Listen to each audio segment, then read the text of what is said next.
This episode of the Irish Dance Podcast is being brought to you by Dunleavy Boyle Bremer Academy, inviting you to the New England Autumn Feis and Grade Exams, September 22nd and 23rd in Boston. This two-day event features grade exams up to grade 12, music competitions, an Irish soda bread bake-off, a second chance prelim competition, a charity dance-off with proceeds to benefit the Fighting Sullivans, a charity dedicated to Claire Sullivan TCRG's battle with cancer, and of course a North American Feis Commission approved championship. This is the 8th annual Feis, featuring a diverse panel of adjudicators, renowned musicians and competitors from all over the Irish dancing world. Dunleavy Boyle Bremer Academy looks forward to seeing you in beautiful New England this September. For more information, please go to southshoreirishdance.com. My name is Martin Percival, and you are listening to the Irish Dance Podcast, folk dance to phenomenon and beyond.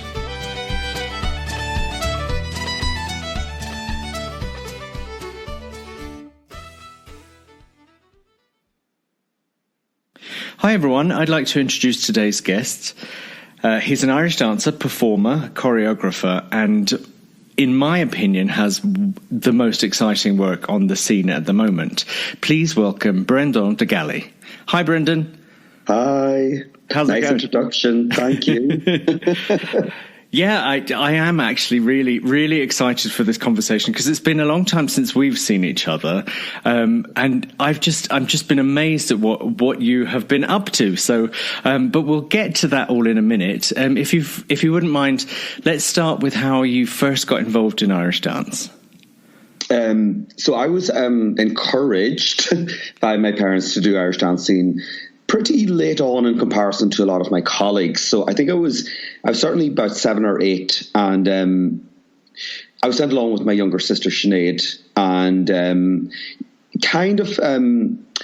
knew I liked it, but I knew it was going to be something that wouldn't be easy to do. So I kind of insisted on not going the following week. But it was insisted upon me that I was going, because that's back in the day when children didn't have a say, unlike today, when they control everything. So it was a different time, and you did what you were told, and I'm really delighted that I did it. And it's funny that I have this conversation with all my friends who have children now. They really want to have them involved in music or dance or whatever, but they also know they don't want to put them off. They also know kind of like how difficult it is for children to deal with whatever slagging or bullying or whatever at school. But they know the benefits associated with it, but also how much they appreciated their parents kind of insisting that they do it. So, yeah, no, fortunately my parents did kind of really push us into it. They weren't pushy per se. I just got really, I just really loved it. I felt it was something that I did well, and I thought I wasn't good at sports, whereas now I feel I should have engaged more with sports. It would have made life a lot easier. But at the time, I didn't play football. I felt like I didn't fit into that sort of laddish group kind of team thing to do. But Irish dance is something that really did appeal to me. Yeah, it seems like a fairly common story that you get involved because of siblings or cousins or whatever it is. But once you find a love for it, I know for me, I found out very early that I was quite good at it, and that really helped. It was just something that I could kind of focus in on. When I wasn't doing sports or anything else like that at school either. So that wasn't my passion, but Irish dance was. So it sounds very much like you picked it up very quickly and you were very good at it at an early age. Is that right? Well, I'm from the northwest of the northwest. So I'm from the northwest of Donegal. And the class was busy, but there wasn't a culture of, we didn't have any major champions in the early days. And then as time went on and, the local, our kind of neighbours and whatever were starting to travel to larger competitions, then I suppose people started to emerge as good dancers and kind of make names. But I was I wasn't on the podium at the Worlds until I was 19. And I was telling a friend, Dervla Lennon, that, and she was like, "You mean your first medal in the Worlds was third in the Worlds at the age of 19? And I was like, "Yeah." I mean, so although I had been winning Ulsters and stuff, once I got outside of the province, I didn't seem to feature until later on. So I think, I also think that, everybody was kind of learning as they went, so there's a lot of stuff there's a lot of unknowns about how to be a good Irish dancer, I suppose.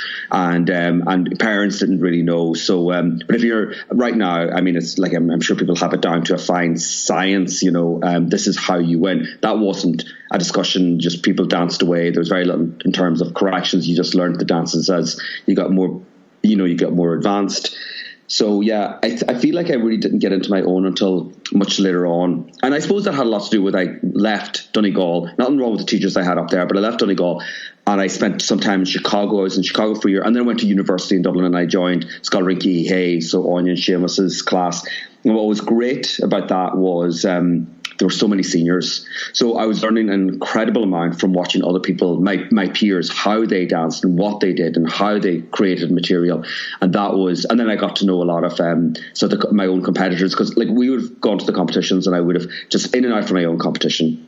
So I didn't know anybody, and I probably hardly watched anybody because, you're nervous about dancing or the competition itself is overwhelming. So I never really got to kind of pick up on different styles, different approaches, and that really started to happen when I went to university in Dublin. Yeah, I find that really interesting because in terms of competition, we do.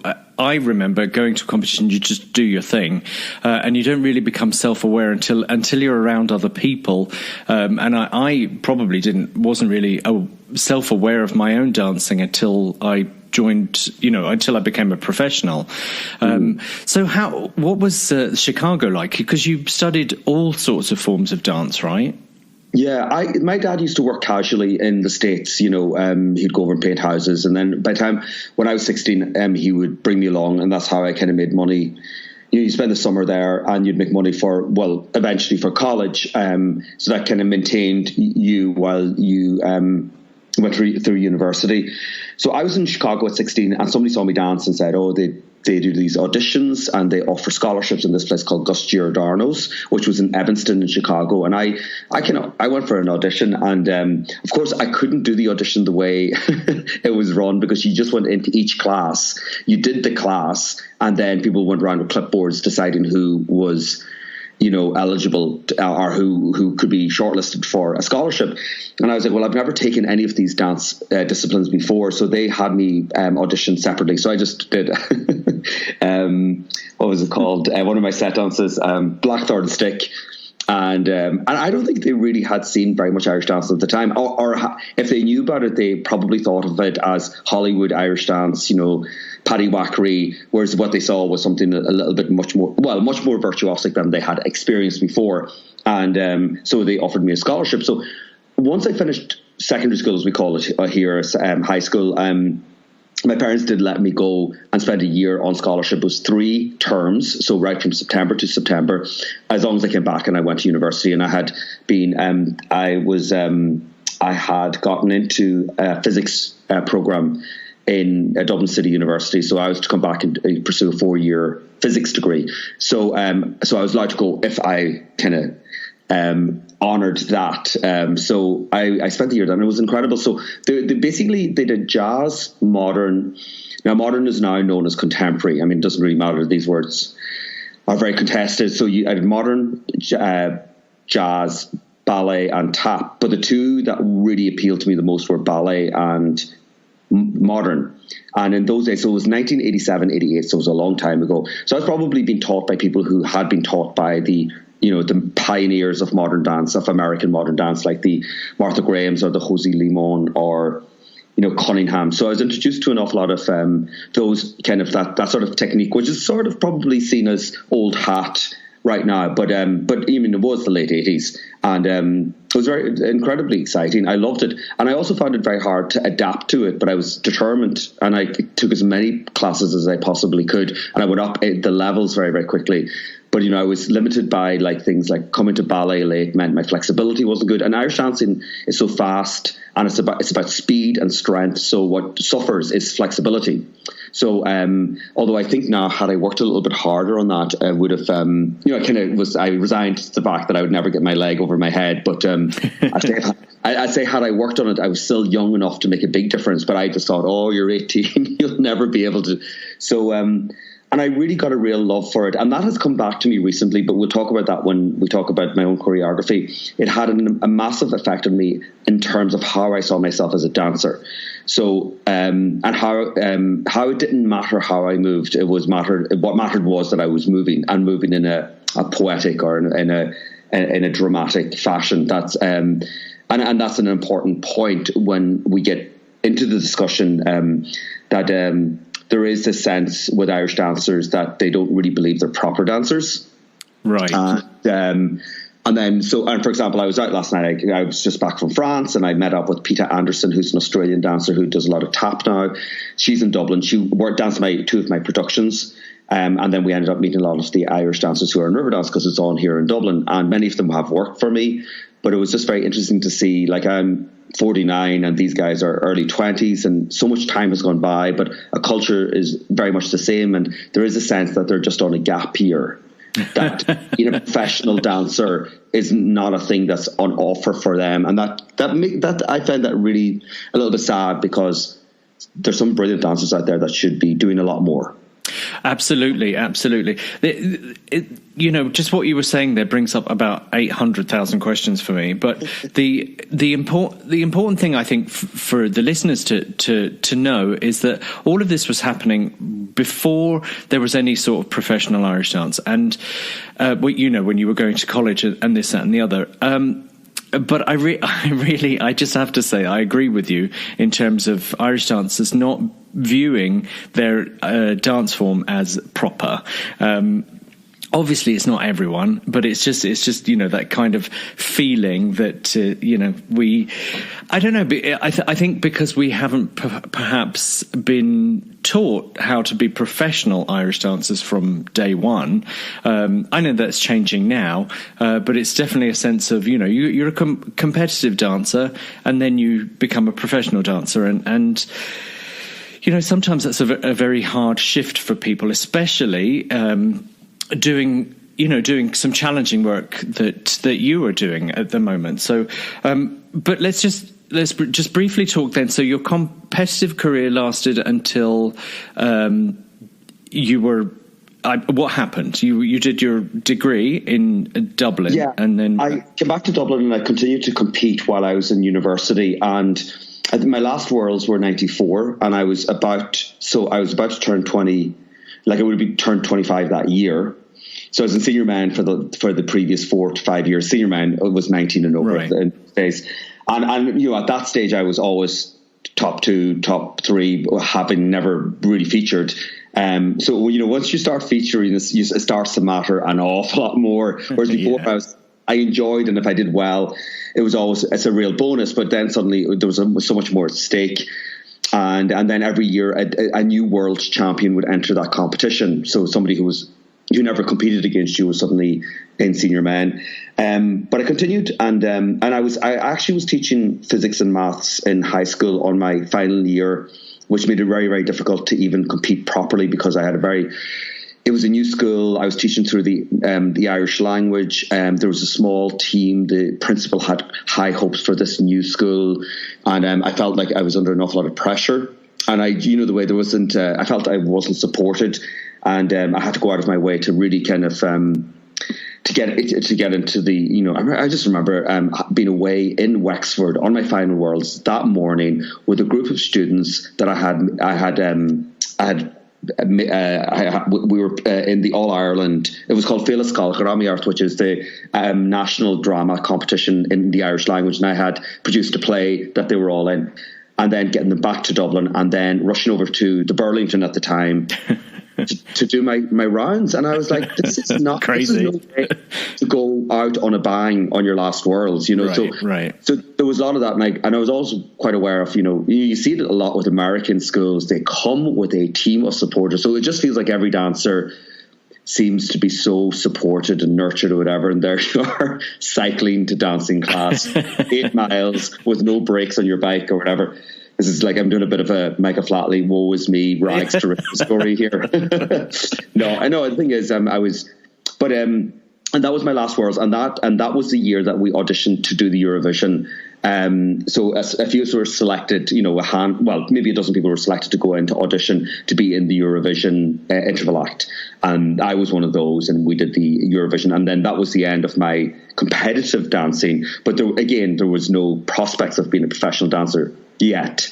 So it was Eurovision. Everyone's like, oh my God, that 5-minute piece should go somewhere. And then there was 9 months of kind of like, oh, will it happen? Will it not happen? And then within a year, everybody who had been involved was offered a place in the show, and that was 1995. So 94 was Eurovision, 95 was the actual first Riverdance show, which I did.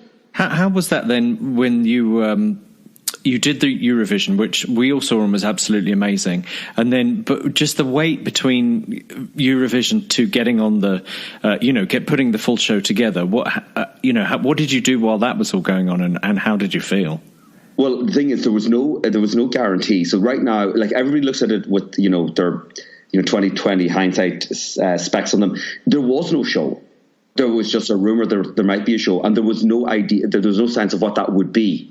There was this people feel like, oh, it's so inevitable, or like it looks like something that would have existed regardless. There was absolutely nobody knew how they're going to turn 5 minutes into 2 hours or whatever it might be. And there was a lot of we didn't know anything because we were just lowly Irish dancers. But as time went on, I was full-time teacher, so I was teaching the whole time in a high school, and then around November, December, it seemed like things were coming together, and the information was leaking out, and then we were in rehearsals, and we did it the following, so that was 94. The following February 95, we did a 5-week run. But all that time, I was working full time as well, as were many others. Many of the dancers were about my age, so had finished university and were pharmacists or accountants or working for in the civil service or whatever it might be, teachers. And we just did it. It was great fun. We were thinking several weeks, and we had been up to the same thing the year before for the Eurovision. So it was 2 weeks of rehearsal.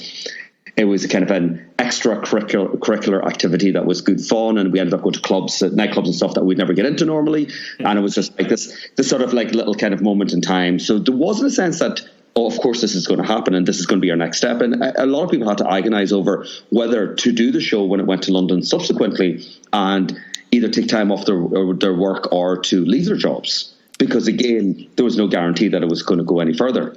Yeah, that to me is just like, we gloss over that very, very easily because it must have been a huge decision for a lot of people because, like you said, there was no guarantees, but incredibly exciting. So, I don't know, like, oh, you're right. Looking back on it, it's easy to see that it should happen, but, What was it like with the original group of dancers doing the Eurovision though? Oh no, it was. You see, what we were doing is, a lot of us were kind of at that point where competition was coming to an end, and everybody was doing their best to dance as much as possible. So we were doing things like. We would sign up to do the invention. I don't know what they call it, but the mixed Cayley, 16 hand that you'd make up. Any opportunity to dance, we were doing it. So it was me, Joanne Doyle, who was my partner in Riverdance, the McCormicks, the O'Sheas, Arlene Yvuil. There was quite a number of us, and we're involved. There was an traditional Irish orchestra being set up that didn't last, didn't have the right sort of leadership, but again, we're dancers in that. So we were dancing literally every night, and you go out of your way, and there was no expectation to get paid. It was just we just loved dancing so much. So in a way, maybe there was a movement at the time where people were like, we should be able to dance longer, and we shouldn't have to stop dancing just because we stopped competing. Right. And I think that was in the ether or whatever, and we continued to do as much as possible. So when Riverdance came along, it was very timely and was something that I suppose everybody yearned for. And that gang were good fun to be around, really hard working, and it was just all about any opportunity to get up there and dance. Yeah, I think it's important for people to realise that, yes, it was in the ether at that time. I remember around that time, because I was actually dancing Kogel at that point. I'd moved from commission to Kogel, well, my teacher had. And I was in Dublin for the Kogel All-Irelands, and I saw the Eurovision one, but I had been in London doing, some corporate gigs and just, little bits and pieces of, in quotes, professional Irish dance. So it was definitely something that was in the air that people wanted to, I don't know, I felt like there was a building, a momentum. But of course, you can see that looking back, that's what was happening. But it was good for you for taking every opportunity you could, because I think that the kids that are dancing now, it's the same thing for them. They just want to take every opportunity to dance, but competition seems to be the narrow focus in order for them to hone their skills, which is fine. But so then you moved to London with the show, and how and then 9.5 years of your life go by. How did that happen? So. Well, the thing is, we went to London, so that was 95. We did a month in Hammersmith, and they had just renovated that absolute brilliant venue. I mean, I really loved being there. Went there for a month. They had booked another month in the summer for August in the Point in Dublin, and then the idea was to go back to Hammersmith for 4 months, and then there's the whole fallout with Flatley and all that sort of stuff. But at that stage, I had to make that decision about leaving what was a permanent job, and this nonsense. If I hear it now, I just cringe. A permanent pensionable job. At least my mother had always said it's the era of multiple careers. So I always had that support. They were like, do whatever you enjoy doing. But there's a lot of why would you give up the job? And so I did eventually. I asked for a secondment or some sort of a career break, but they didn't give it to me. And I said, well, do you know what? I'm going anyway. So we went to London, and then there was that kind of thing. Well, Flatley, they knew this. Basically, they fired him. They were like, he was on television kind of saying the show can't go ahead without me. He was making crazy demands about what, absolute creative control. I mean, I know as a choreographer, I would definitely go after certain things in that situation. I wouldn't be involved in something unless I had a certain amount of control over my own material or creations or whatever. But he was, he like, no male dancer was allowed to have any featured role. As far as I knew, he wanted Jean Butler to be axed and to be brought as somebody else to be brought in. He really wanted it to be all about him. But again, there was a person who, his last chance for what he yearned for all his life was just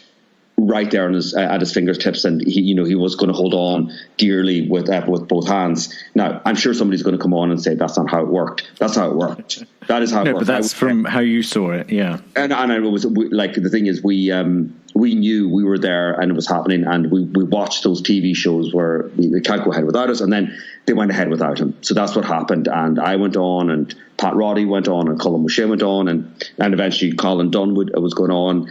And the show went on without him. So, as they say themselves, Riverdance was a star. No one person was a star. But that was really frightening because a lot of us had made big changes in our lives to be there. So had it flopped, it would have been a bit of a disaster. But fortunately, it didn't. And that meant that we were in London then for 4 months into the January, probably 96. And at that stage, I was then I was always understudy. I was understudy at the Eurovision as well.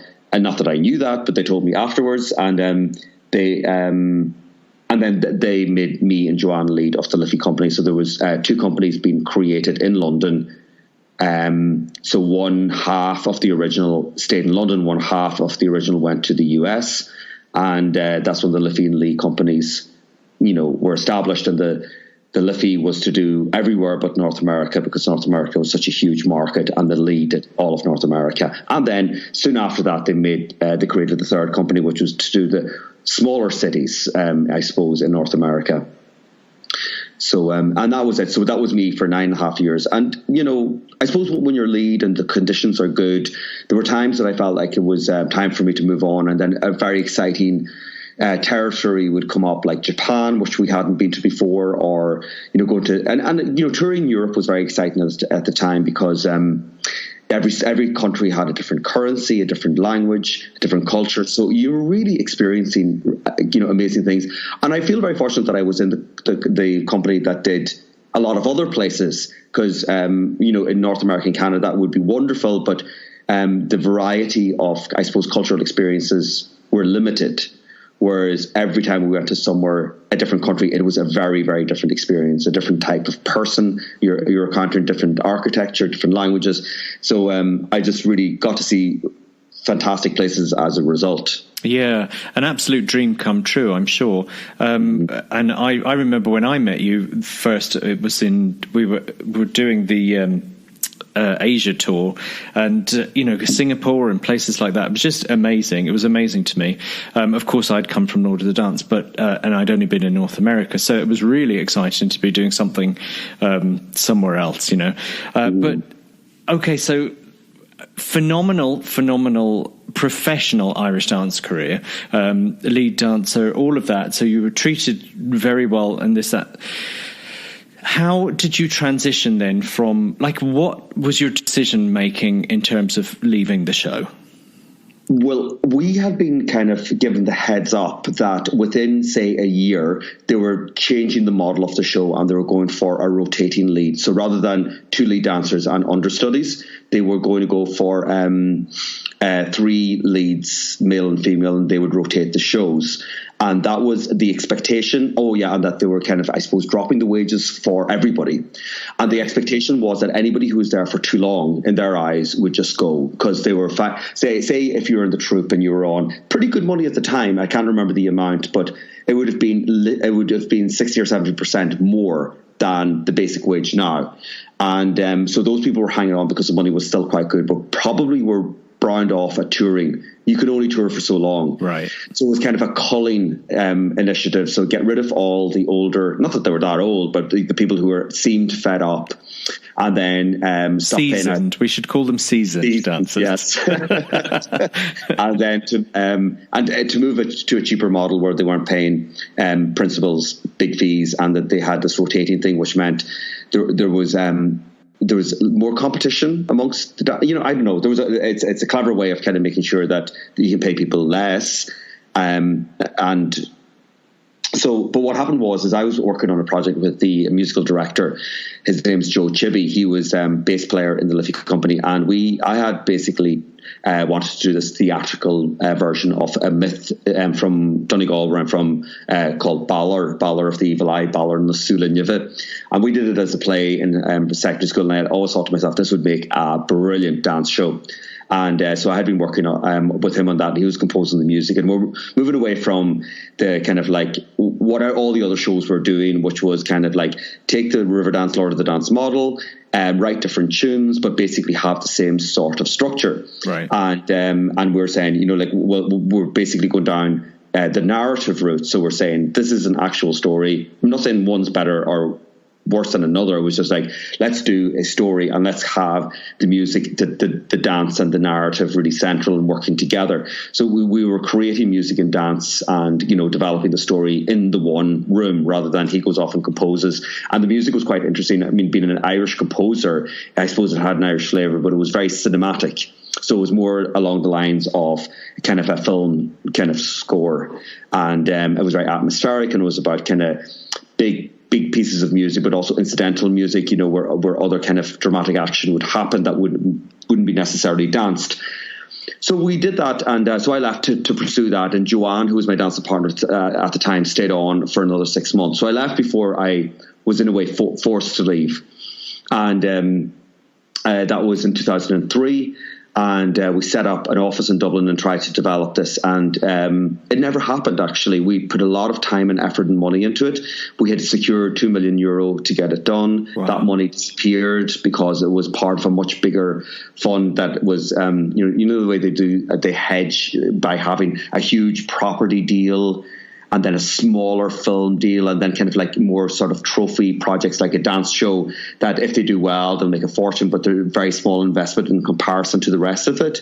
So what I heard was that big 300 million whatever fund was a big property deal in Spain, and that went belly up because of the Madrid bombings, and then we were just like dropped, which meant that it was a huge emotional burden, and it was a huge disappointment, and it was a huge financial burden because myself and a friend had to invest a lot in it to get it to that point, and then we had to, when you're cancelling stuff, so if you've booked the Irish Film Orchestra to record the music, cancelling them is €30,000. Yeah.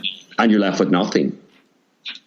So anyway, it was really, really difficult. So I kind of, and the reason I'm saying that is it's quite important for what happened subsequently, because how I started to work as a dancer or a choreographer subsequently, I moved away from trying to make a big blockbuster show to just making dance that mattered to me on a scale. And because like we had so much bad advice, and so many people getting involved because they thought, oh, we can make a fortune out of this, and then having a lot to say about how we should go about it, what kind of model, what the audience want, which I find really kind of frustrating, because I was like, nobody knows what the audience wanted. Like, if that was the case, Riverdance would never exist, because nobody had expected there to be an Irish dance show at that time. So there was a lot of kind of experts who are kind of venture capitalists or producers or whatever, filled with misinformation. So so for me, it was like, as I proceeded, it was about making good work and believing in it, and not worrying about becoming famous on the back of it, which I think is a mistake that's been continued to be made, that the initiative or the incentive to make a dance show, say right now, is because the people want to be stars, rather than they want to create something that's really, that's really special. Yeah, I will agree with all of that, and it's heartbreaking to hear about the journey into that production. But I'm a firm believer that everything happens for a reason. But just so for the people that are listening now, at the time you were coming off of a hugely successful show with Riverdance, and so it almost feels like you can turn your hand to anything and it's going to succeed, especially like you said, when there's people giving you advice left, right and centre. But what I particularly loved about what you said is that it just made you form yourself as a dancer to do stuff professionally that mattered to you, and that's the if we can learn anything from anybody else in this world, that to me is we should be doing it because of the love of doing it, and if we make some money, then all well and good, Absolutely, yeah. So but just as a side note, the work that you did, that's all still there, right? It's still, do you have the rights to all of that? Oh yeah, it was so funny because like it's surfaced there recently again. So much was done for it that it would be shame. I also thought it'll happen eventually or something. But the composer came back to me, and he's just had children. His perspective on life has changed. He says, "Can we not get Balor up and going again?" And it so happens that I fund my stuff through applications to the Arts Council. Some I'm successful with, some I'm not. But one of the initiatives I want to do is a youth company. And the youth company would be regional in that it would be not Dublin based. And this is the type of thing that I suppose the Arts Council do want to support, is kind of bringing young people into the arts, giving them a really good experience in the arts, and making sure that it's not all focused on the urban areas. And so I was thinking maybe I could resurrect Balor as a youth company piece. So my model would be young, talented dancers, singers, whatever it might be, musicians in a kind of a youth. I don't know what kind of, like, it's not musical theatre, but like there would be as much as possible, as many threats as there could be, acting, dancing, singing, whatever. And but then I would incorporate established professional dancers who are a little bit older in those productions, so that they're working alongside people who have really, really good, a lot of experience, and they can learn a lot by, being on in the same space as them. So yeah, it could happen. It's still there. But the interesting thing is you change every year. Mm-hmm. So when I look back at what I did, I don't know if I would do it exactly. I'd probably not go back to the drawing board, but start looking, my whole style has evolved as well. So, and it doesn't really matter. I mean, it's not lost. It's all still in there. It just germinated and turned into something slightly different. Yeah, and that's great. And that's my point, really. The fact that it's still a seed and it's growing there. I love what you're saying about the youth. A youth company. That to me that seems very exciting. And I think, especially exciting that it's happening in Ireland, or could potentially happen in Ireland and everything. And I think because we're a worldwide dance form, the more that people are doing to encourage the youth in the Irish dance community to be expressing themselves more, the better we're going to be as a society. Mm-hmm. So okay, so what was next then after? So I won't say that we had that heartbreaking moment where you couldn't get that up and running. So what happened then? So then what I find is a lot of dancers who transition from to something that I think you might have been touching on earlier, the transition from the professional arena, that kind of going from Lord of the Dance or Riverdance into normality, whatever that is. People find that really, really hard. And I saw people have meltdowns around me, wall to wall. I mean, it was just like as if people would, you'd almost want to say to people, the first thing you do is book a psychotherapist because it's not going to be easy. So because I left to do something in particular, I was very busy and I was very distracted, and I was thinking, I don't know why everybody's having these kind of crises, as they finish. And then mine followed after, I suppose, Balor not being successful. And it wasn't a major crisis, but I felt really I wasn't sure. I was drifting. And I also in 2003, I had broken up from my first big gay relationship, as in like I was late coming out, and I went straight into a relationship with a Czech guy who toured a lot with me, and that ended in 2003. So I was single as well, which was really good fun, but it was also a big change for me. And I needed to be single for a while because I'd never really experienced kind of being single as a gay person, because I'd been in a heterosexual relationship up until I was 27. So I was really drifting, and I was kind of doing the odd bit of, I thought I'd move away from dancing because Balor was a disaster and whatever, and it just kept dragging me back. And who's now a very good friend and mentor and colleague, Dr. Catherine Foley, who set up the MA Masters in Irish Dance Performance and the MA in Ethnochoreology, asked me to be the external examiner for that Masters program. Mm-hmm. So now that doesn't really. Like, it's not a big job. You literally go down and you spend 2 days and you watch all the final performances and you go through all their coursework. So it really is a 2 day. It's not a job. But I did that, and I found in the University of Limerick, not that they were necessarily doing what I wanted to do, but what I thought, there's something here, that this is a very supportive environment. Yeah, absolutely. They're going about it in the right way, a way that I had never thought about it, by critically engaging with the dance form. Unfortunately, not many Irish dancers were signing up for the MA in dance performance. I think, and that's one of the strange things about Irish dancing. Like, it seems like such an obvious thing, and it was set up with people who were coming out of the shows in mind. So, like, I don't know, the lead dancers, we could talk about you or me or Ciara Sexton, or I'm trying to think of the people we know in common, to come and say, I want to find my voice, my signature as a dancer. And you spend 2 terms, or it's now 3 terms, really looking at that, and the university would facilitate all the elements that you feel you're searching for. And so I saw some great opportunities. I didn't always see brilliant outcomes, because it might be a Japanese guy who started dancing late, who found himself on the course by himself. But again, I was like, no, he's definitely doing something very interesting. If he had danced from an earlier age, or if he had more experience, can you imagine what he could have achieved? So That cycle ended in 2008, and I just immediately signed up to the MA in ethnochoreology. And to explain what ethnochoreology is for the listeners, it's like anthropology, but it's focusing on movement and dance. So ethnochoreology, I suppose, is dance in its cultural context. And when we study this, we really get an insight into what makes, I suppose, communities and societies and people, what makes them tick, what makes them who they are, because how they choose to move is a real kind of gives us that insight. And I went there because I wanted to learn more. I wanted to have the kind of the words to express my thoughts on it.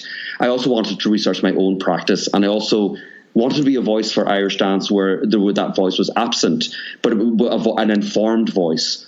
And so that ended, and was really, it was very hard to go back, because again, like I said, I had a very sciencey background. So to go into something in humanities where you had to write essays, I mean, I would look at my essays now, I'm thinking, why would you start in the middle of it? The way I just didn't have the skills, and my mind didn't work in a linear way anyway.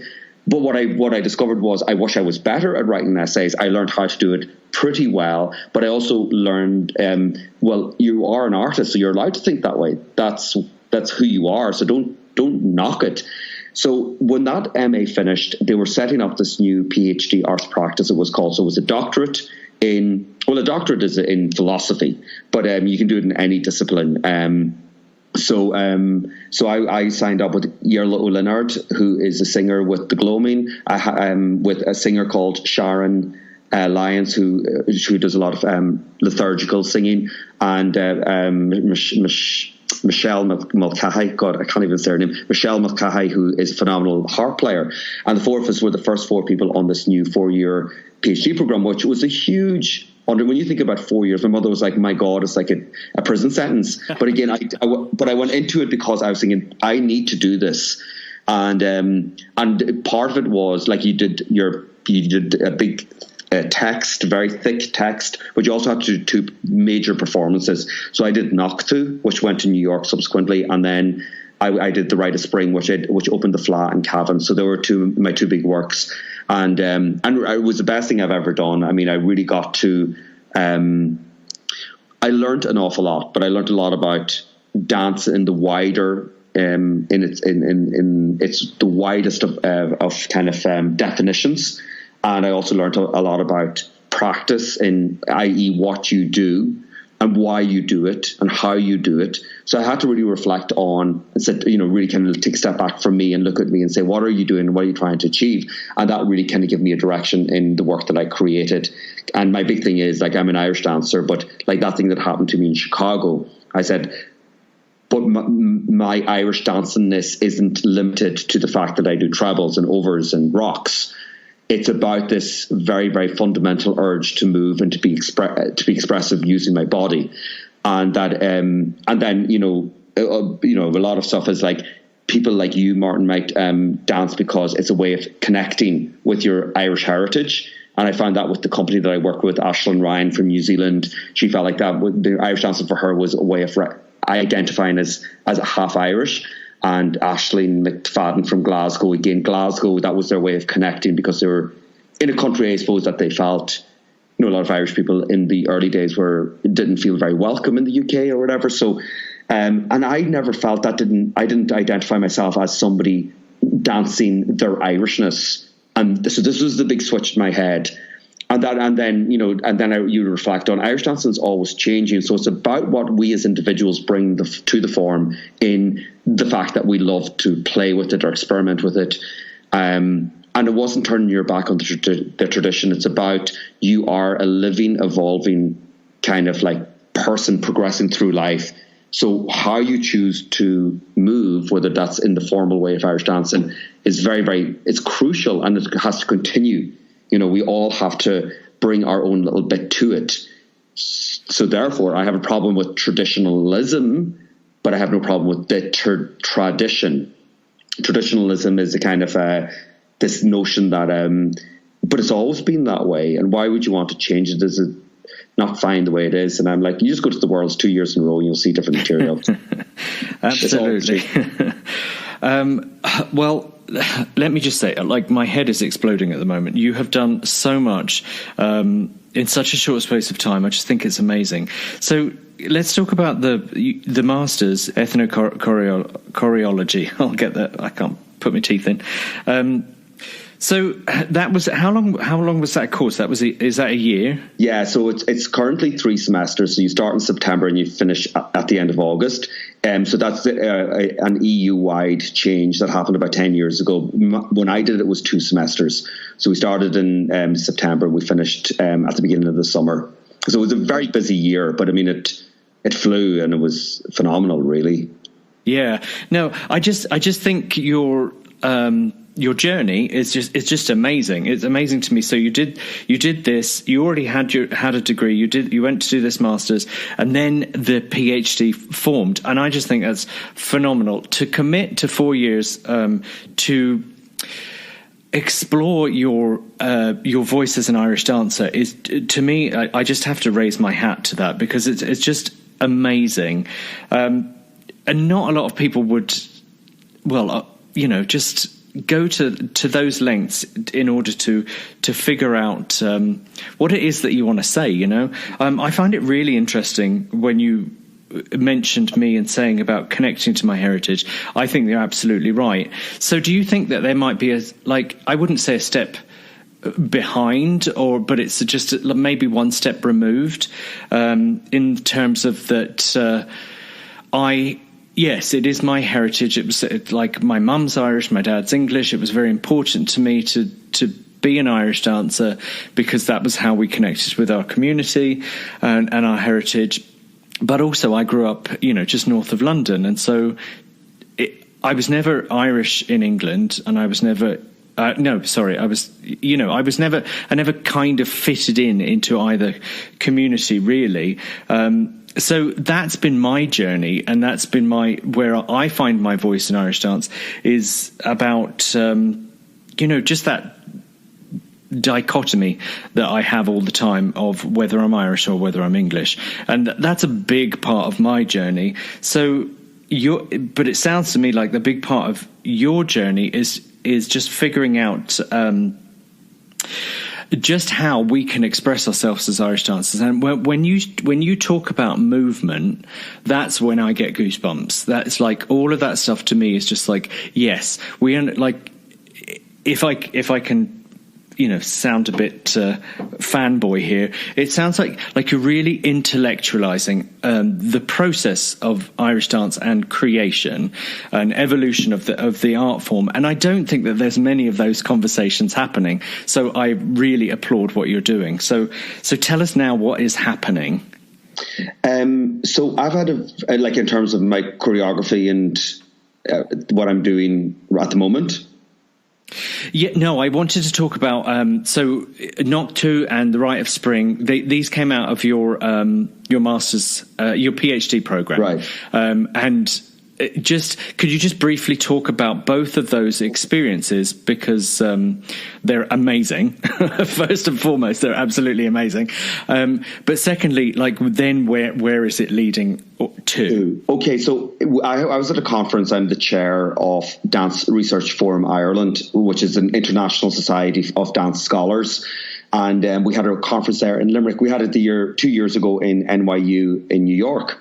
And one of the big things, one of the scholars actually showed some of my work. Her name is Dara Carr. You might have come across her. She's also a dance academic, and she's her own company in New York. And I was just watching some of Noċtú, and I was like, the trickle of sweat that went down the small of my back, because sometimes when you look at old work, and particularly when it was badly recorded, there's no way they're getting what was going on there, because I don't even see what I knew was special about it, and I don't think it's that special anymore because it's 10 years ago, and I'm, slightly, I've moved on so much. Well, but the thing to go back to you and your Englishness and your Irishness, what we do share very much is a sense of being marginalised, or a sense of not knowing where you belong, and that can have to do with being gay. It might have to to do with being an Irish person in England or somebody who lives in, a very small, remote part of Ireland, an Irish speaker, somebody. So that is the real source of a lot of my work. It's identity and kind of really exploring who the hell I really, really am. And I think the only way I think I had to really express it through dance. And what I really was frustrated with was people telling me who I was and what it is I did. And so I also often, when I'm given papers and stuff, I use that Italian term, the conoscenti, which is the word for those who know better than us. And I say it sarcastically because I spent my whole life basically people telling me, well, your Irishness is in your feet. And then they would say, well, the reason you use your upper bodiness is maybe the Irish language is in your feet and the Englishness or the English language is in your upper body. And I was thinking, I've never, ever encountered a more simplistic way of looking at anything. And besides, there's no way you know that. You want it to be that way. So often people are saying, I would prefer if it worked this way, because that's the way I've seen it. This is the way I'm seeing it through my eyes. So I'm telling you. So, that's another reason why I suppose I went down the academic route, so that I could have the credentials, I would have the voice, and I'd have the platform to say it the way I think it should be said on behalf of the tradition holder, i.e. the dancer like you and me, rather than somebody who's telling us.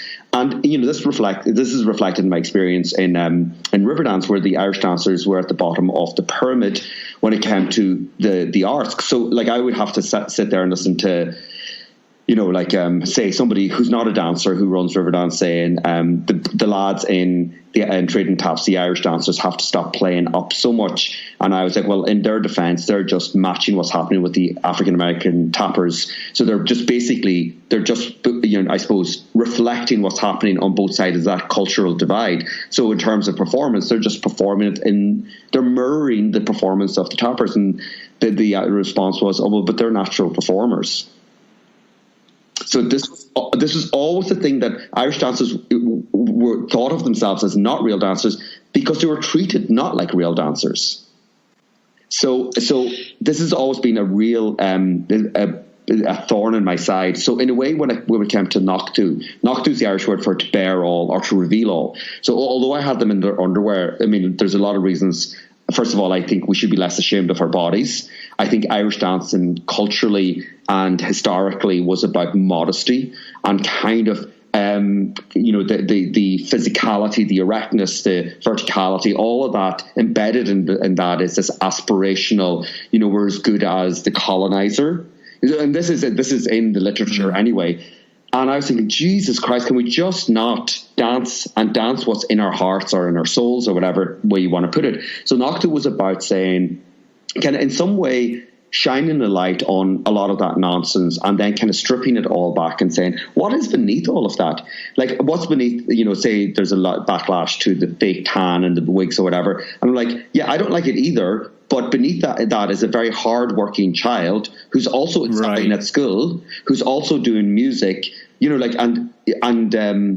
so stop kind of telling us, or stop, there was always this kind of feeling that you always had to defend what it is you did and try to inform those who thought they knew better than you did. And Noċtú was the starting point for Noċtú, but I had to do it with a group of dancers, so they were part of the creative process, and they were quite young at the time, so they were all about 18. The average age was 18 or 19.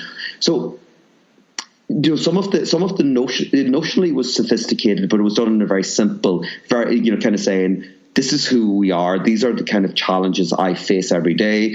And I wanted to keep it simple, and I wanted to keep it relevant to the dancers.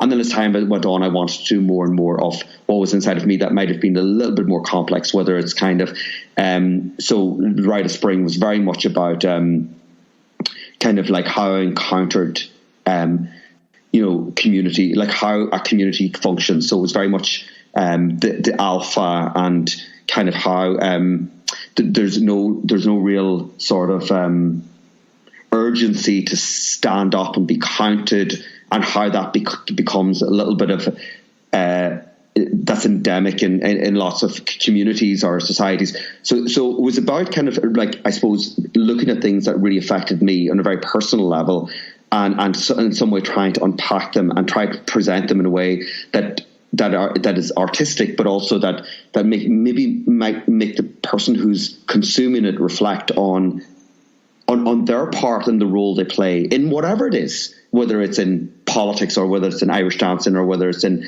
their local kind of like tidy towns committee. It doesn't really matter. It's about saying, no, I'm standing up for what's right because it matters that we show empathy and we show fairness and all that.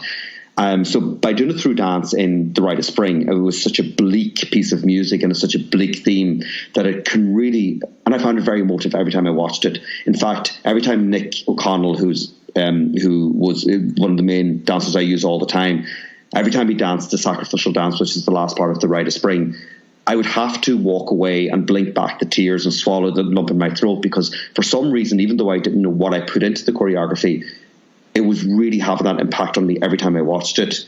And it had a huge impact on Nick. And this is the thing, dance can be transformative. And it was transformative for him. And he went through a very big, I suppose, very personal transition. And, I was glad to be there with him as that was happening. And because that went down, I went on to do this duet called Lïnger. And I came back to dancing after 13 years. And it was about me and Nick and how our narratives, our personal life narratives, seemed to be so parallel, even though he was 17 years younger than me. And I just felt like this needed to be said in some significant way. So that's how my process works. It's about so Irish dancing to me isn't about exciting, fast, virtuosic trebling or leaps or whatever. It's still a very expressive thing, and it's our language. So I'm using our language to tell other stories. Yeah. Absolutely. Well, all of that is absolutely beautiful, Breandán. It's just because there's a place for all of it, right? There's a place for all of it. I know specifically, I've heard so many times people say, to get bums on seats in a theatre, you need to give the audience what they want. And I love that you are challenging that by saying, well, do they actually know what they want? I've always been told that to assume that an audience is stupid, and that's a really hard thing to do, because when you want to create some work, you want to put some depth into it, and you can't just put something out there that's a child could understand. I find that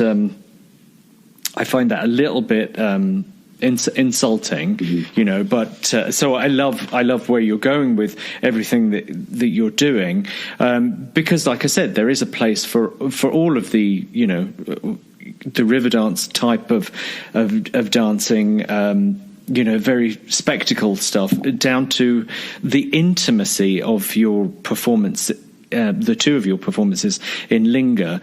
So it's just everything is there. We just need to be doing it as a community, and plus supporting it, right? Well, this we need to thing, yeah. And this is one of the big issues. So although I don't expect, to be filling Carnegie Hall, it does shock me that, and I don't mean this like you don't want to paint everybody with the same brush, but there is a culture in Irish dance where you either do one of two things. You spend $100 on a ticket to Riverdance or the dance, or you spend a fortune on all of your feis kind of like life. And many I find are very, very bad at supporting other things. So in my own experience, because that's the one, the only Irish dancers that come to see the stuff that I do are my friends. Right. So when it's €12, that, like I said, it's the same as or €15, the same as a night out at the movies. So.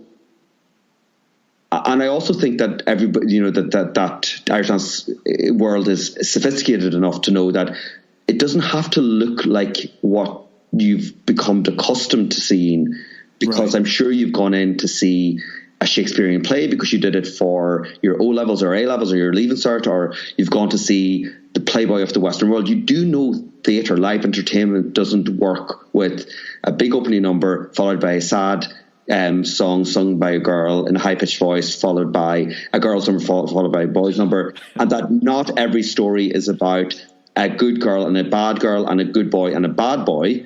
Like, we know that there are much more complex and interesting and deep stories. So it does surprise me that people are, I suppose, a little bit afraid. And then the other thing is maybe they don't like it, and that's completely fine as well. They're like, well, why would I go to something when you don't necessarily get an uplifting experience? So for me, it's about the experience being satisfying, and satisfying doesn't mean you come out full of the joys. It means that something special happened while you're inside that room. And that's the case with Romeo and Juliet. You don't come out saying that was brilliant crack. They both died at the end. So there's a tradition of tragedy. So it's about having a really satisfying experience. Because the thing is, like, you know, like these sad songs are really satisfying, you know. So that's my big thing. I love sad songs, but more than happy songs, we love to feel deeply, and it's about feeling deeply. Right, and so that's the point, right? So about feeling deeply, and so if we can create that, everything you're saying is absolutely spot on. But the solution then, I think, because we don't have necessarily the support I think that we need at the moment for Irish dance artistic. I think there's a number of reasons. I think we've got two very, very big successful shows that have kind of dominated, and then so anything else that's come afterwards. I was in Dancing on Dangerous Ground with Colin and Jean, and it just stuff like that wasn't. Because it wasn't a huge commercial success, other people are. I don't know if they're scared or fearful to follow in that on that line. But I just think the more people that are doing Irish dance and expressing themselves and creating these pieces that move people and that aren't just your lineup, the more the younger Irish dancers and the more the world will see that it can be done. So I don't know what the solution is, to be honest, except just to keep creating and just for all of us to keep doing what we're doing. But it is one of the reasons why I wanted to do the podcast is because I wanted to open up a conversation within the Irish dance community about who and what we should be supporting. Yeah. And so I'm going to say it on air that at any time that there's work by you done, that people need to go and see it. That's my opinion, and that's what I think should happen. So thanks. Because I love what you're doing. Now, having said that, it's just like any piece of theatre. There's going to be bits that I love, bits that move me, bits that resonate with me, and then pieces that won't move me or whatever. But that's going to happen with any piece of theatre. But the fact that you're doing it is just amazing. So what's next for you? Well, like I said, the last couple of years have been good because we did Lïnger, which went to the Edinburgh Fringe Festival, and was really successful there. And the brilliant thing was The Guardian gave it an amazing review. Judith Mackerel, and everybody in Ireland who's in dance knows her. So that it establishes you, and therefore I think people start taking you a little bit more seriously. Because again, I'm in a very difficult place because not only do I wish I had more support from the Irish dance community. The contemporary dance community don't know what to make of this Irish dance thing in the contemporary on that contemporary platform. Right. So that's another thing. So, when you go away from home and you have a big success, and we were shortlisted for the Total Theatre Award, the Place and the Total Theatre Award, which is really a huge honour. So I went on to do a piece this time last year called hÉireann, which is Irish for one or alone. And we started off with an English title, Being Single, and it was about how we present a version of ourselves that's slightly better than who we are on social media. But it was really a reflection on how this is a real human attribute, that we're too busy being somebody that makes other people more comfortable rather than our authentic selves. But I did it through using kind of devices as a tool. So it was, and I had an incredible cast. I had Ashton Ryan, Brendan Doris, James Green and Callum Spencer. It was just a dream to do. So I'm hoping that will have legs, if you know what I mean. So we did 4 performances in Donegal, and then we did about 9 performances in Cork, which is a huge amount for the world that, that sort of contemporary dance world. But I'm hoping that will maybe tour. So we're definitely doing a tour in November of that, but it's only 5 venues around Ireland then, and it's only one night in each. So we're in Galway, Limerick, Letterkenny and Belfast. But I just got another award, which is very exciting. So rather than getting a project award, this time I got an arts grant funding, which is a new thing, which I guess is the Arts Council saying we're serious about you and your company and what you're doing. So it's about an ongoing. Now, there's no guarantee that I'll get anything else, but I'm going in the right direction. I just want to have a national contemporary Irish dance company that does the stuff that needs to be done with Irish dance. And everybody who wants to do more commercial stuff, knock yourself out, absolutely, that'll be brilliant. But it would just give these dancers who are fed up doing the same river dance thing another outlet and a different challenge. And that's hopefully what I'm doing. So in this case, I've kind of set up, I suppose, a core company. There's about 8 in it, and we're going to meet a couple of times a month, and I'm going to develop the work. And my new project is an Irish dance interpretation of Oscar Wilde's Salome. Oh, fantastic. So we're also going to do the text, so they're also speaking it as well as dancing. So basically what I'm trying to do is make the voice and the body one, and that the voice causes the movement in the body. So, and I'm not sure how this is going to work out, but it's in my head. I'm just still developing it. And I'm working with 2 incredible composers. And that's great. And like the composers are like both less than 25. And it's just great to be working with young people who kind of have no fear, and they'll do anything. And it's great to be able to say to them, I really want this. Will you, rather than say a more established composer saying, this is what I do and I'll give it to you on my terms. I say I'd rather have much more of a say, because I'm really, really connected. Music's very central.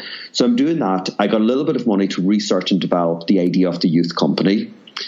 So my next step is always another application, weeks upon weeks, filling out forms and trying to make a convincing case. But Salome will happen, and it'll happen in 2019, and that's quite exciting. And hopefully the projects that I have will get other opportunities for performances. Like I'd love to bring Lïnger to the States. Yeah, I'd love to bring it. Like I'm 50 next year, and it's quite a punishing show for somebody of my age, but I kind of still want to do it while I absolutely can.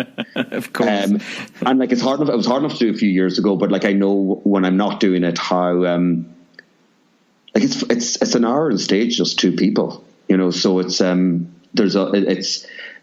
just would love for it to be seen more.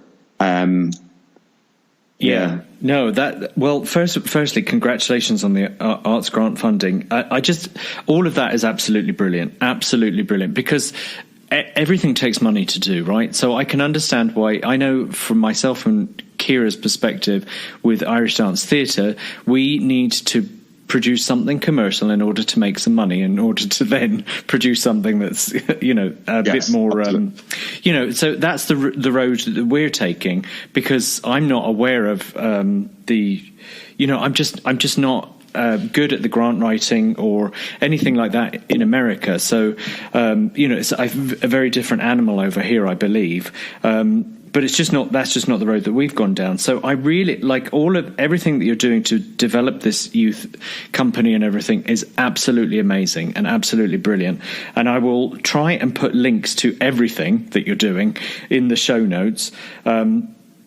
Because I just think it's all really, really important that, especially the dancers that are dancing at the moment, just to know that all of this is happening in the world. It's just we need to showcase it more and make sure it's seen.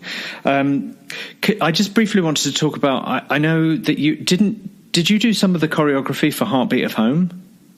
No, I was asked to be the choreographer, the Irish dance choreographer for Heartbeat of Home. And at the same time, I was asked to run the PhD program that I was on, because the woman who every 7 years, academics take a year off or 6 months off for their own study leave. So I was, so that was a huge opportunity for me to actually run a PhD program as I was finishing it up. So my discussions with John McColgan and Julian Erskine were, I know how fickle you are. Do you really want me to do it? And I was told there's 100% you, 100% you're the Irish dance person for the gig. And then I moved around all my teaching down in the University of Limerick to facilitate them. And then they came back and says, oh no, we've changed our mind, after I asked 5 times, knowing what they're like. So, and I'm saying that very publicly because it has to be said. That's very, very unprofessional, and they often do that sort of thing. But yeah, it left me high and dry.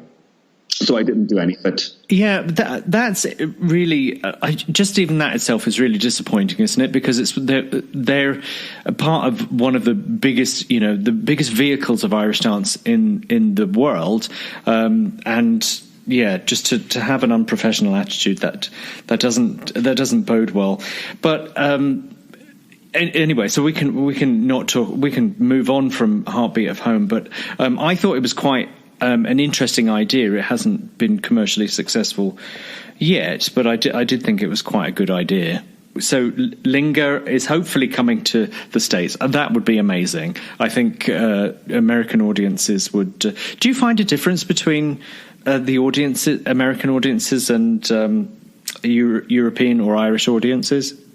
I've never presented my own work anywhere outside of, say, Europe. So I've presented in Lïnger, say, in Ireland, in Scotland, and in Bulgaria, and in France.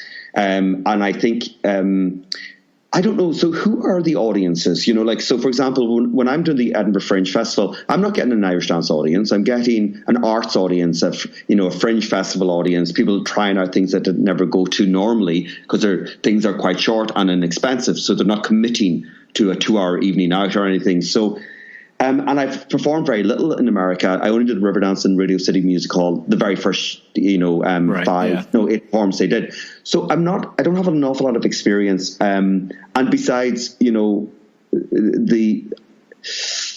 I would imagine that people who support Riverdance in America would not be able to make head nor tail out of what it is I do, because Irish dance in itself is probably fairly new to them. Yes. So they'll need to compartmentalize it into it's the spectacle show, and I expect to be dancing in the aisles by the end of it. I'm not really sure, so I really don't know. But my experiences internationally, like within Europe, the reactions all is incredible. And that said, in Edinburgh, I had there were a lot of Americans who did come up to me and spoke to me afterwards, and particularly this woman from Chicago who looks after flamenco companies, and she is currently representing Lïnger in the States, but she's not a big time. Well, she's not a big time, but that doesn't. She might work harder than me being with the William Morris agency. You might get something out of somebody who's small, independent, and a hard worker. So, but I would be hopeful, especially like there's in urban areas in the States. People do. You have a ballet company, you have an opera company. There must be an audience there for something, and that happens. Yeah. Yeah, Kira and I talk about. Just how we want to develop our company and everything. And we want to showcase different choreographers as well, because I think part of our job is to educate an American audience on the dance. So just involving different dancers and stuff like that. Would that be something that you would be interested in choreographing some work? Say we had a company, because what we want to do is have a full-time company over here that explores different people's work, not just our own, I just think that would be a nice way, nice, I hate that word.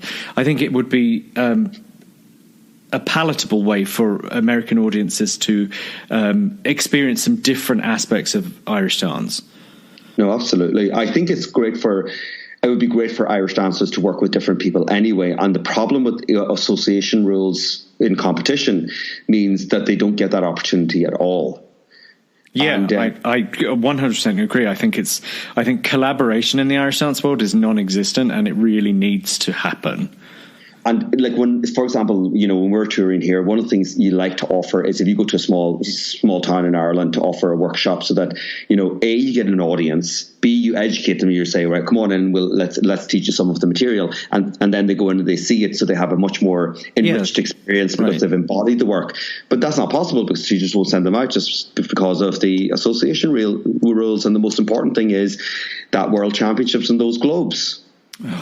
Yeah, I know. I've come up against. I've had to turn down work or been asked to remove myself from work because of people that I've worked with, and so I can't adjudicate them, and that's fine. Although I don't quite understand how them being in a Christmas show, dancing to Jingle Bells, affects how they do their, Planksy Hugh O'Donnell at speed, whatever. Do you know what I mean? I don't understand it, and it also, I get a little bit offended because then that's casting aspersions on my integrity as an adjudicator. But we all know that the world of the adjudication isn't particularly fair or honest at times, so I understand where the rule is coming from, but it is limiting, and I think the association thing is really limiting the evolution of Irish dance. So in terms of that, then, when was the last time you went to a feis? Well, I actually called out to the Cógáil All Irelands because I knew a few guys that would be there. A few guys who work for me, so I kind of went out for the crack. So that was the last one, which was their World's last. So did you enjoy it? Did it bring back good memories? Nightmares. What I have to say is that the Cógáil teachers treated me like royalty. Like I was like, you're embarrassing me. You're being so nice. And that was great. And they handed me a program. He's not paying in, and all this. And I was like, I don't think a commission would do that. But I think there's also a bit of a back. It's been said to me a few times. People are saying, "Why didn't you do your TCRG and all this sort of stuff?" And I'm like, "Well, I'm not going to be teaching in that way, so I don't need it." I mean, right? And they're like, "But no, it's full circle." And I'm like, "It's not. It's a teaching qualification." Is it a qualification? I think you're far more qualified with what you've been doing. It's weird because I forgot your original question, but I know what this is leading to it. What was the original question? Just the evolution of where it's going, basically. Oh yeah. So people who are involved, who have their TCs and who have their ADs and who are young and who have been in shows, need to stand up and say there's got to be a better way to do this. Like, people still will want to compete, but there must be a way of having kind of a smaller margin of error or whatever. So diluting the results to the point where if there is sort of crooked business going on, because the association rules don't really kind of factor in the fact that people are really good friends and helping each other out. No, of course it doesn't. No. So it's kind of like it's just a set of whims, random. Well, Martin's sister's a teacher, so obviously he's going to give her kids. I was thinking, well, he's more likely. Well, I'm not saying a person's more likely to give their best buddy who's not related to them, because they might even know their dancers better or whatever. Anyway, the whole area of politics is a very difficult one. But the thing is that has to change. The need for every child to want to win a Globe has to fundamentally change, and therefore when that kind of when that being bewitched by the Globe changes, then there's more of a chance of them doing something else with their Irish dancing. So that could mean it being less prestigious to be so few people are going to get win the Worlds anyway. Yes, it's squeezed so tight, yeah. and that's the point that a lot of people have been making, is that the outlets for any other expression in terms of Irish dance are just so limited. But the more people do it, obviously, the better it'll get. But I don't know, because our focus the curriculum of Irish dance is basically the feis schedule, right? So that's how we learn to dance is by going to competitions and bumping up the grades and this, that and the other, all of that stuff. And I know there are non-competitive Irish dance classes out there, and I've spoken to a few people and everything, but we don't have a national or international curriculum for Irish dance. So there's no... the grade exams are kind of dipping their toe into some of that, and it's all just a little bit not enough, So I don't know what the solution is, and I don't want to belittle anybody that's doing work at the moment on any of it, mm-hmm. or teachers creating their own syllabi and all of that kind of stuff. But it just I feel like something has to happen in order for us to You know, so it's not just, okay, you go to a local fesh, then you go to, you know, your Oireachtas, and then you go to the Worlds. Like, there needs to be more than that. Yeah. No, absolutely. It's tough, but because I don't know what the answer is, but I do think that I think we lose a little bit. Oh, I keep saying this, but I judged the Australian International Oireachtas last year, and they had like a freestyle competition, and I feel like a lot of that is missing now from Irish dance. I know when I was dancing in Kogol, we had like teachers' inventions all over the place, and I don't know what it is, or where we should go with it. Because it's just not. We're not encouraging the expression. We just keep encouraging the same thing, and that's just the squeezing of the eliteness up into the top. Yeah. What do you think? No, absolutely. I mean, I'm not, like I said, I don't go to fashion very often, and I'm not privy to how things are going. But like, again, you know, I do have a lot of friends involved, and if I get the lowdown, I'm like. It's just like, God, you all know that it's toxic and you all know how corrupt it is. So surely there's a way of changing it to kind of like, I just think it's a shame that people, I mean, okay, sorry, I'm thinking about a lot of things now. Even when it comes to river dance, it transfers into that. So a person will take a river dance gig sooner than something that might have them in a much more kind of challenging, rewarding scenario, because it's about, well, this is the Coca-Cola, it's got the brand. And, you know, so river dance is about to shut down, for example. So there's going to be a lot less work around. And so what happened to me, I'm like, I asked people to be in productions, and you know, it's next thing they got Riverdance, and they were like, it's an opportunity I can't pass up. And I'm like, well, I know I had my 9 years with it, so who am I to say? But all the people that you're aspiring to be are in the production that I'm asking you to be in. All the leads that have left Riverdance, the ones who are so over Riverdance, the ones that you want to be, are in this production. Surely you'll want to be rubbing shoulders with them. Can you imagine that as an experience? But, you know, again, maybe I wasn't offering enough work, but that's what I find. So it does transfer from competition, you know, that the emphasis or the goal for a lot of them is say whether it's the Globe or to be in Riverdance, and they can't see beyond that. So yeah, we need to, like, not that I think we should be making celebrities in Irish dance, but the people that are like yourself, that are experimenting and taking the art form in a different direction, needs a lot more exposure. And I think maybe that speaks to a lot of what the problem is with Irish dance at the moment anyway, is we don't have any exposure for it. Yeah. Like even the World Championships, we're not filming any of it. Mm-hmm. We're not talking about it. We're not discussing it with the outside world. No. So it's very difficult to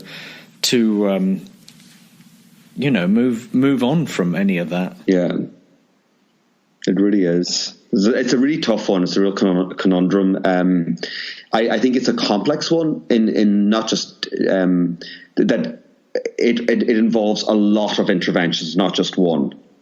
So it kind of means, like, take the emphasis off, being a world champion. I suppose making it, like, say, if it was televised, you'd have a very different sort of, different community. Like, for example, if there's a whole other competition, say somebody, just an independent, really wealthy Hollywood person decided to have the Irish Dance World Championships that was done, like, say, ice skating or something like that, just for the sake of argument, and there was a lot of money and prestige in winning that would change a lot of the problems within the Kogol Commission, hÉireann organisations, because it would take a lot of the power away from them. Now, then somebody else would have the power. So it's about, a lot of it comes down to control, and that control can be abused a little bit. As I know, I'm deliberately vague. I'm just saying that.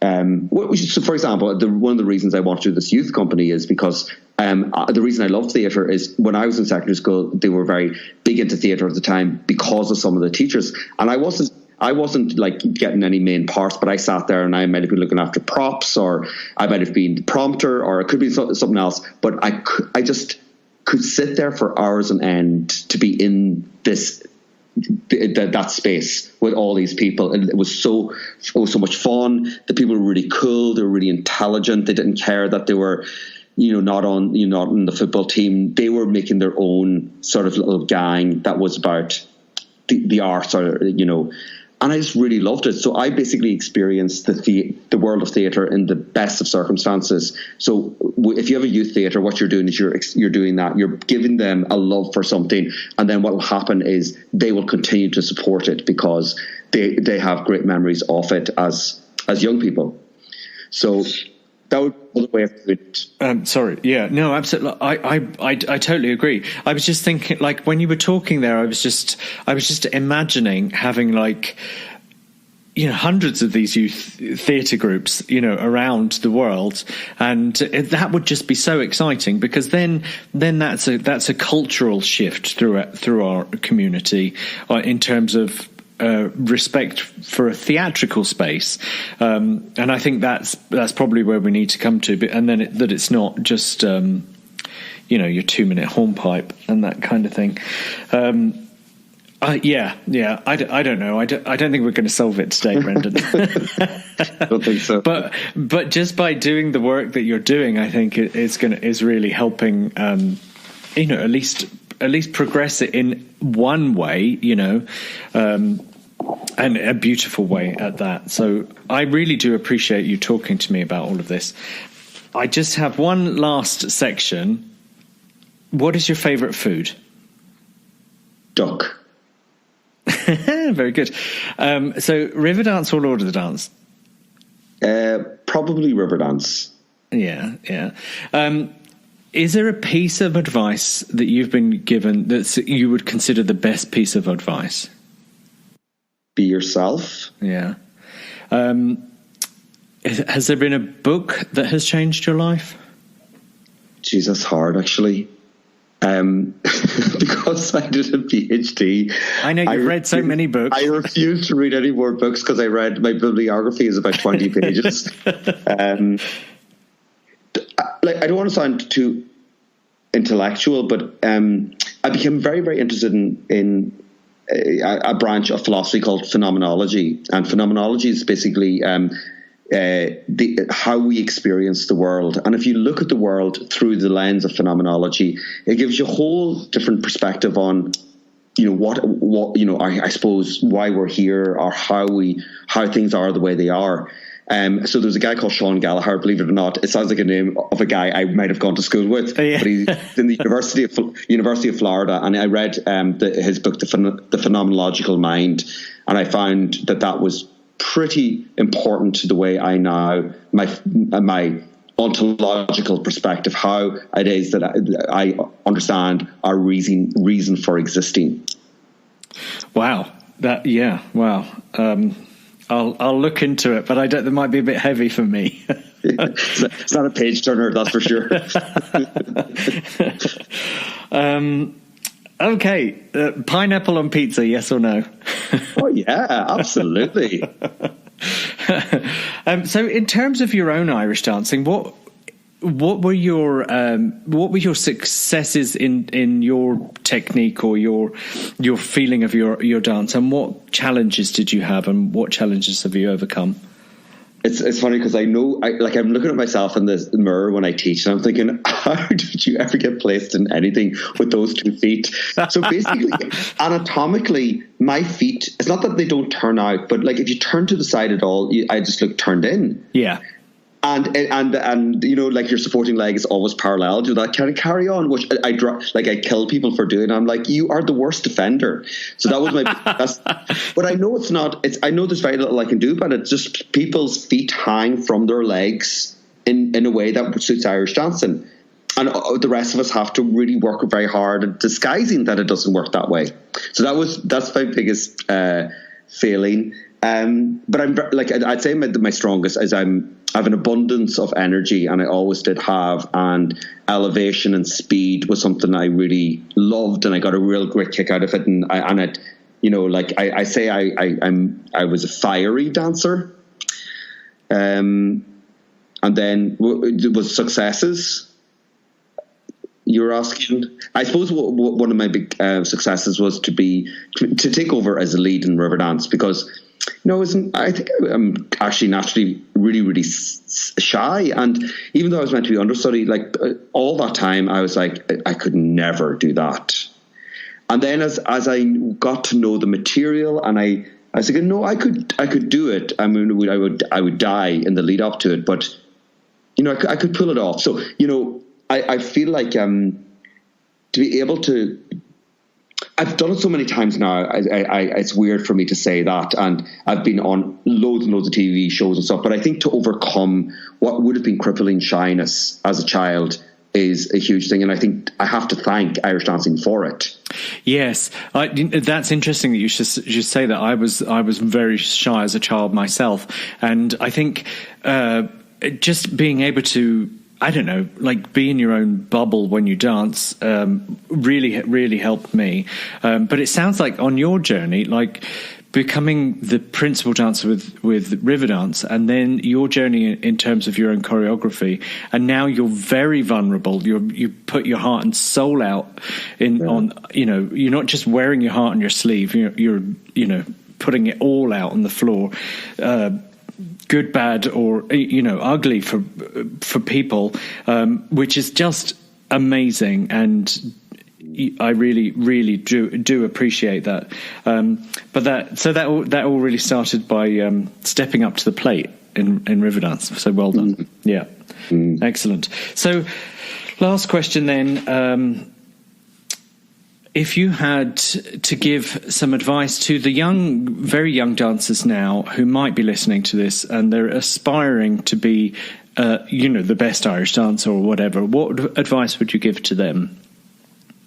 I suppose what I think is important is when it comes to Irish dancing, it's really important to really learn from everybody that's around you. Watch what they do, how they move, how they go about executing the moves, how they construct steps if they're making up their own material. Really look, learn, but then don't be them. What you're doing is you're kind of absorbing all that information, and in that body that's yours, it's almost like a kind of a cocktail shaker.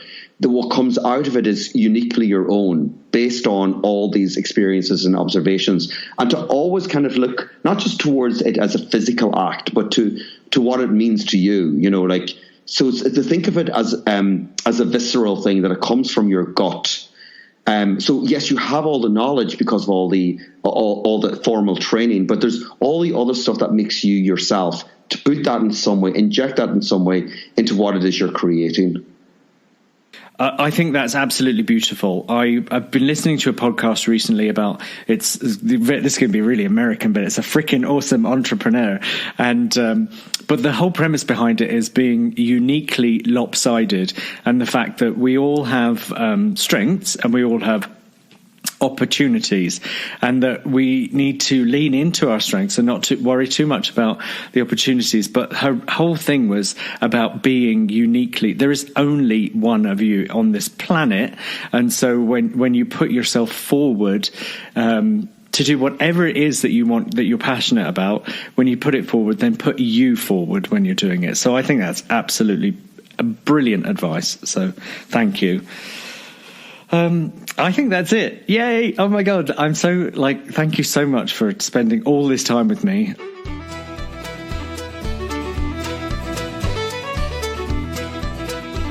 I hope you enjoyed today's episode of the Irish Dance Podcast. If you haven't already, please go to iTunes or your favourite podcast app and subscribe to our podcast. That would be great. And if you are on iTunes, if you wouldn't mind please leaving a review, that would be awesome. Thank you very much. Please visit our website at theirishdancepodcast.com. There's also a survey there where you can fill in what you think about the show so far. So look forward to your feedback and have a great day. Bye-bye.